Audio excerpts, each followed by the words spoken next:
સૌપ્રથમ વડોદરાને સિટીઝન્સ માટે મારે અપીલ છે. જે રીતનું મીડિયાના મિત્રો પ્રશ્ન પૂછતા હતા, આઈ રિક્વેસ્ટ સૌથી પહેલાં સ્વચ્છતા ઉપર અમે થોડું ફોકસ કરીએ કે કોઈ પાન ગલ્લાનીથી વધારે પાન થૂકે નહીં, દિવાલ ઉપર થૂકે નહીં, ટોયલેટ્સમાં થૂકે નહીં.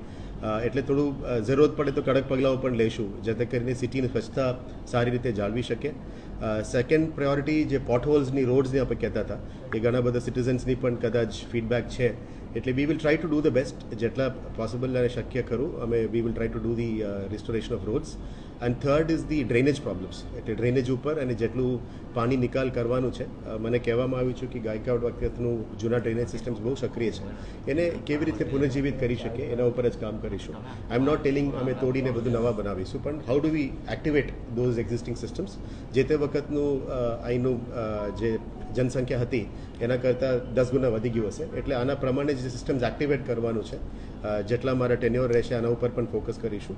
And maximum possible will try to get the water flowing in Vishwamitri also, જેથી કરીને કદાચ મોન્સૂનના સમયમાં તકલીફ ના પડે એના બાબતમાં જે ચોક્કસ પગલાઓ લેવાનું છે. અગાઉના કમિશનરે પણ બહુ મહેનત કરી છે. So we will try to work out that.